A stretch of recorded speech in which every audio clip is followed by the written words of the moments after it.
PR നടത്തുക, എൻ്റെ തല, എൻ്റെ ഫിഗർ, ഞാൻ, ഇത് മാത്രമാണ് നടന്നിട്ടുള്ളത്. ഞാൻ അതിൻ്റെ ഒരു ചെറിയൊരു ലിസ്റ്റ് വായിച്ചേക്കാം. 2016 ഭരണത്തിൽ വന്നപ്പോൾ ഇവിടെ നിന്ന് ഓടിപ്പിടിച്ച് ഗൾഫിൽ പോയിട്ട് പറഞ്ഞു, അവിടെ തൊഴിലൊക്കെ ആർക്കെങ്കിലും നഷ്ടപ്പെട്ട മലയാളികൾക്ക് തിരിച്ചിവിടെ വന്നാൽ മതി, 6 മാസത്തെ ശമ്പളം ഞാൻ തരുമെന്ന മുഖ്യമന്ത്രി, അന്നത്തെ ഒന്നാം പിണറായി സർക്കാരിൻ്റെ മുഖ്യമന്ത്രിയായിരുന്ന പിണറായി വിജയൻ അവിടെ ചെന്ന് മൈക്ക് കെട്ടിവെച്ച് പ്രസംഗിച്ചത്.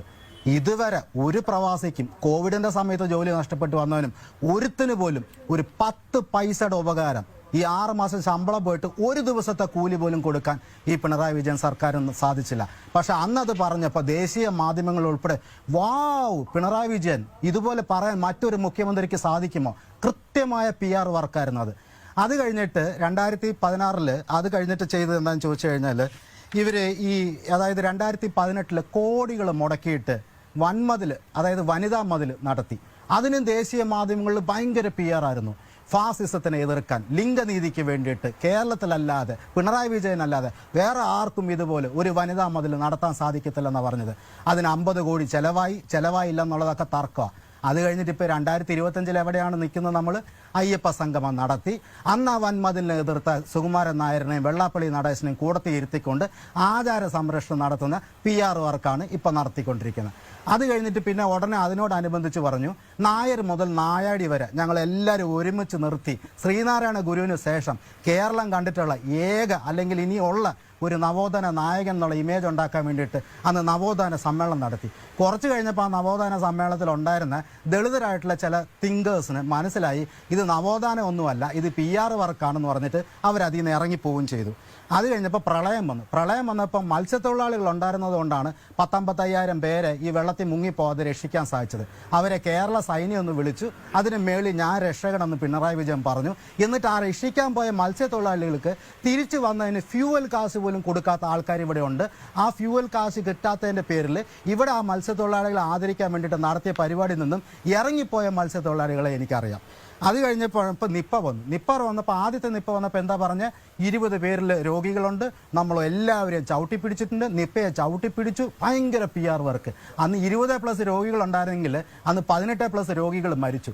ഇപ്പോഴും നിപ്പ എല്ലാ വർഷവും വരുന്നുണ്ട്. അതിൻ്റെ ഉറവിടം കണ്ടെത്താനും സാധിച്ചിട്ടില്ല. ഇപ്പോൾ പുതിയ ലോകത്തെങ്ങും ഇല്ലാത്തൊരു അസുഖം കേരളത്തിലുണ്ട്, അമീബിക് മസ്തിഷ്ക ജ്വരം.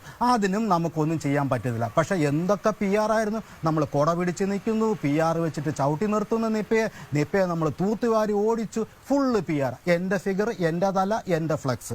അത് കഴിഞ്ഞപ്പോൾ കോവിഡ് വന്നപ്പോൾ പറഞ്ഞു, കോവിഡിന് ഇതുപോലെ നിയന്ത്രിച്ച്, ഇതുപോലെ ആട്ടിപ്പായച്ച് ഇന്ത്യയിൽ മറ്റൊരു സംസ്ഥാനമില്ലെന്ന്. അവസാനത്തെ കണക്കെടുപ്പ് വന്നപ്പോൾ ഇന്ത്യയിൽ തന്നെ ഏറ്റവും കൂടുതൽ കോവിഡ് ബാധിത മരണം ഉണ്ടായത് കേരളത്തിലാണ് 2ാം സ്ഥാനം. 1ാം സ്ഥാനം മഹാരാഷ്ട്രയ്ക്കാണ്. അവരുടെ ജനസംഖ്യ 5 കോടി, നമ്മുടെ ജനസംഖ്യ 3 കോടിയേ ഉള്ളൂ. എന്നിട്ട് പോലും നമ്മൾ 2ാം സ്ഥാനം പിടിച്ചു. അതൊരെണ്ണം. ഇതിൻ്റെ ഇടയ്ക്ക് 1ാം സർക്കാരിൻ്റെ സമയത്ത് പറഞ്ഞു 64,000 കോടി മുടക്കി ഞങ്ങളിവിടെ കിബി കൊണ്ടുവരാൻ പോവുകയാണ്, ഇവിടെ മൊത്തം വികസനം കൊണ്ടുവരാൻ പോവുകയാണ്. അന്നേ ഞാൻ പറഞ്ഞതാ, ഈ വികസനം കൊണ്ടുവരുന്നെന്ന് പറയുന്നതിന് ഒരു ഓഡിറ്റിങ്ങും ഇല്ല. പാലങ്ങൾ പൊളിയും, റോഡുകൾ പൊളിയും, സ്കൂളുകൾ പൊളിയും എന്ന് പറഞ്ഞു. അത് ഓരോന്നായിട്ട് വീണുകൊണ്ടിരിക്കുക. അന്ന് ഫുൾ പേജ് പരസ്യങ്ങളായിരുന്നു കേരളത്തിലെ പത്രങ്ങളും ദേശീയ മാധ്യമങ്ങളും ഇംഗ്ലീഷ് മാധ്യമങ്ങളും. 64,000 കോടിയുടെ വികസനം കിബിയിലൂടെ, പുതിയ മോഡൽ എന്ന് പറഞ്ഞു. അത് കഴിഞ്ഞിട്ട് പറഞ്ഞ് K-ഫോൺ ഉണ്ടെന്ന് പറഞ്ഞാൽ K-ഫോണിലൂടെ 20 ലക്ഷം ഇവിടുത്തെ തൊഴിലില്ലാത്ത യുവാക്കൾക്ക് തൊഴിൽ കൊടുക്കും, എല്ലാ വീട്ടിലും ഇന്റർനെറ്റ് കൊണ്ടുവരുമെന്ന് പറഞ്ഞു. ഇന്നത്തെ വാർത്ത, K-ഫോണിന്റെ കടത്തിന് മൊറട്ടോറിയം കിബി പ്രഖ്യാപിച്ചിരിക്കുന്ന.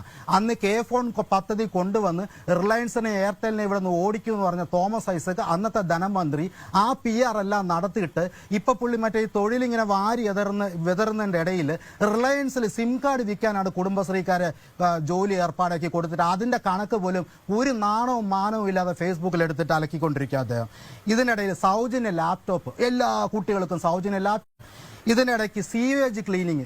ഇനി മേലാ കേരളത്തിലെ മാലിന്യ കുഴികളിൽ ഇറങ്ങുന്നവർ മരിക്കത്തില്ല, നമ്മൾ റോബോട്ടിന് ഇറക്കിയിട്ടുണ്ട്, റോബോ കൂട്ടുന്ന കണ്ടാൽ പറഞ്ഞ് റോബോട്ട് ഇറക്കിയിട്ടുണ്ടെന്ന് പറഞ്ഞിട്ട് അതിനും PR. ഈ കഴിഞ്ഞ ആഴ്ച കട്ടപ്പനയിൽ 3 തമിഴ് തൊഴിലാളികളാണെന്ന് തോന്നുന്നു, 3 പേര് മരിച്ചിട്ടുണ്ട് മാലിന്യ കുഴി വൃത്തിയാക്കാൻ വേണ്ടിയിട്ട് ഇറങ്ങിയപ്പം. കുറച്ച് നാൾ മുമ്പ് നമുക്ക് ആമേഴഞ്ചാം തോട്ടിൽ ഒരാൾ മരിച്ചത് നമുക്ക് ഓർമ്മയുണ്ടല്ലോ. ഈ റോബോ കൂട്ടും അന്നത്തെ PR വർക്കും അന്നത്തെ ഫ്രണ്ട് പേജ് പരസ്യം അവിടെ പോയി. അത് കഴിഞ്ഞ് കോടികൾ മുടക്കി നവകേരള സദസ് നടത്തി. അന്നൊരു ബസ് 1 കോടി മുടക്കി മേടിക്കുകയും ചെയ്തു. അന്നത്തെ മന്ത്രി കെ ബാലൻ പറഞ്ഞത് ഈ ബസ് കാണാൻ ആൾക്കാർ മ്യൂസിയത്തിൽ വരും, ഞങ്ങൾ ഈ ബസ് അവിടെ വെക്കാൻ. ആ ബസ് ഇപ്പോൾ ഏത് കണ്ടം ചെയ്ത വർക്ക്ഷോപ്പിലാണെന്ന് അറിയത്തില്ല. അത് കഴിഞ്ഞിട്ട് 27 കോടി മുടക്കി കേരളീയം നടത്തി. അത് എന്തിനായിരുന്നു? നിക്ഷേപ സമാഹരണം എന്ന് പറഞ്ഞു. കോടികൾ അങ്ങ് ഒഴുകുകയായിരുന്നു. 1 മിനിറ്റ് തീർത്തേക്കാം. അന്ന് 27 കോടി എങ്ങാണ്ട് മുടക്കി നടത്തി. അവിടെ രാമശ്ശേരി ഇഡ്ലി തൂക്കിയിടുന്നു, ആദിവാസി നൃത്തം അവതരിപ്പിക്കുന്നു, നിക്ഷേപം ഉത്സവം നടത്തി കൊണ്ടുവരാൻ പോകുന്നു എന്നൊക്കെ പറഞ്ഞു. ഒരു നിക്ഷേപം വന്നില്ല. കേരളത്തിൽ എല്ലാ കൊല്ലവും 1 ലക്ഷം 1.5 ലക്ഷം കോടിയുടെ നിക്ഷേപ വാഗ്ദാനം ഉണ്ടാവും. എന്നാൽ ഒരു പണിയും ഒരു പ്രോജക്റ്റും നടക്കത്തില്ല, മുന്നോട്ട് പോകത്തുമില്ല. ബലത്തിൽ ഒരു 10,000 കോടിയുടെ എന്തെങ്കിലും പ്രോജക്റ്റ് സ്റ്റാർട്ട് ചെയ്യും. എന്നാൽ അതേസമയം അയൽ സംസ്ഥാനമായ തമിഴ്നാട്ടിൽ 6.6 ലക്ഷം കോടിയുടെ ഇൻവെസ്റ്റ്മെന്റ് ആണ് വരുന്നത്. അതെല്ലാം പ്രൊഡക്ഷൻ സെന്ററിലേക്ക് മാറുകയും ചെയ്യുന്നുണ്ട്, ഉൽപ്പന്നങ്ങൾ കയറ്റി അയക്കാൻ തുടങ്ങുകയും ചെയ്യുന്നുണ്ട്. പക്ഷേ ഇവിടെ PR-ന് ഒരു കുറവുമില്ല, ഉത്സവം നടത്തിക്കൊണ്ടിരിക്കും. അത് കഴിഞ്ഞിട്ട് ഇതിൻ്റെ ഇടയിൽ കൂടി വർഷാവർഷം ലോ കേരള സഭ നടത്തിക്കൊണ്ടിരിക്കും. അതിന് 1 കോടി 2 കോടി 3 കോടി 5 കോടി ഇങ്ങനെ കൊടുത്തുകൊണ്ടിരിക്കും ലോ കേരള സഭ. അവിടെയും വികസനവും ഇൻവെസ്റ്റ്മെന്റും PR-ഉം ഏജൻസിയും ഫ്ലക്സും ബോർഡും കേരളം വികസിക്കുന്നു, നവകേരളം ഉണ്ടാകുന്നു എന്ന് പറയുന്നു. ഇതിനിടയിൽ 22 വിദേശ യാത്രകൾ നടത്തി. ഓരോ യാത്രയ്ക്കും പറഞ്ഞ് വികസനം കൊണ്ടുവരും.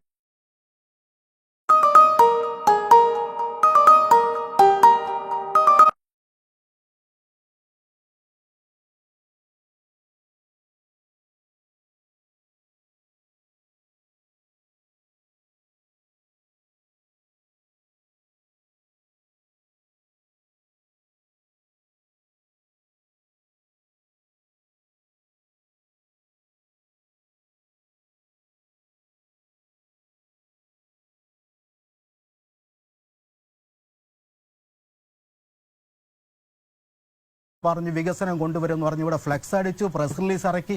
അവസാനം ന്യൂയോർക്കിൽ പോയിട്ട് വരെ ലോ കേരള സഭ നടത്തി. റൂം ഫോർ റിവർ എന്ന് പറഞ്ഞു. ഇപ്പോഴും മഴ പെയ്തു കഴിഞ്ഞാൽ നമ്മുടെ എല്ലാ റൂമിലും റിവർ കയറുന്നല്ലാതെ റിവറിനൊരു റൂമും ഇതുവരെ ഉണ്ടാക്കാൻ സാധിച്ചിട്ടില്ല. ഇതിനിടയിൽ കൂടെ വികസനം കടൽ കൊള്ളയാണെന്ന് പറഞ്ഞു, വിഴിഞ്ഞ വികസനം കടൽ കൊള്ളയാണെന്ന് പറഞ്ഞു. എന്നിട്ട് അവിടെ പോയിട്ട് വികസനത്തിന് വേണ്ടിയിട്ടാന്ന് പറഞ്ഞിട്ട് പോസ്റ്റർ അടിക്കാൻ വേണ്ടിയിട്ട് അഡാനി പാർട്ട്ണറാണ് എന്നൊക്കെ പറഞ്ഞു വെച്ചു. എന്നിട്ട് എന്താ വിഴിഞ്ഞത്ത് സംഭവിച്ചത്? അവിടെ നിന്ന് ചരക്ക് കയറ്റി പോയ 2 കപ്പൽ മുങ്ങി. ആ 2 കപ്പൽ മുങ്ങിയതുകൊണ്ട് ഇപ്പം മത്സ്യത്തൊഴിലാളികൾ ദുരിതത്തിലാണ്. അവരുടെ പ്രൊപ്പല്ലറുകൾ കേടാകുന്നു, അവരുടെ വലകൾ കേടാകുന്നു. ഇതാണ് പിണറായി വിജയന്റെ വികസനം. ഇത് കഴിഞ്ഞിട്ട് ഒരു ഇടയ്ക്ക് ഒരു സിനിമാ മേഖലയുമായിട്ട് ബന്ധപ്പെട്ടിട്ട് അവിടെ തൊഴിൽ പ്രശ്നങ്ങളുണ്ടെന്ന് പറഞ്ഞു. ഉടനെ അപ്പം എന്നാൽ പിന്നെ തൊഴിൽ പ്രശ്നത്തിന് നടപടി ക്രിമിനൽ ആക്ട് അനുസരിച്ച് എടുക്കുക എന്നുള്ളതല്ലാതെ ഉടനെ കോൺക്ലേവ് നടത്തും. ഉത്സവം നടത്തിപ്പ് മാത്രമേ പരിപാടിയുള്ളൂ. കോൺക്ലേവ് നടത്തി ഹേമ കമ്മിറ്റി റിപ്പോർട്ട് അട്ടത്തെടുത്ത് വെച്ച് കഴിഞ്ഞു. ഇത് അത് ഏറ്റവും ലാസ്റ്റായിട്ട് അയ്യപ്പ സംഘവും അത് കഴിഞ്ഞിട്ട് ഇപ്പോൾ ലാലിനെ വെച്ചിട്ട് ഒരു കാര്യം കൂടി പറയാം. അബ്ജോദ് പറഞ്ഞത് PR വിജയനാണോ എന്നുള്ളത്. ഞാൻ PR വിജയനായിട്ട് കാണുന്നില്ല. ഞാൻ കാണുന്ന മോഡ്, മുഖ്യമന്ത്രിയുടെ മോഡ്, ഒരു മോഡുണ്ടല്ലോ, ഏത് മോഡ് എന്നൊക്കെ ചോദിക്കുന്നില്ലേ, ആ മോഡ് എന്താണെന്നറിയോ? കണിമംഗലം ജഗന്നാഥന്റെ മോഡാണ്. 6-ാം തമ്പുരാനിലെ കാണും. ഉത്സവം നടത്തുക, എൻ്റെ തല എൻ്റെ ഫിഗർ. ഇതല്ലാതെ ഞാൻ മുമ്പ് പറഞ്ഞ 1 കോടി 5 ലക്ഷം ആൾക്കാർ വരുന്ന സാധാരണ അന്നത്തെ അന്നത്തിന് വേണ്ടി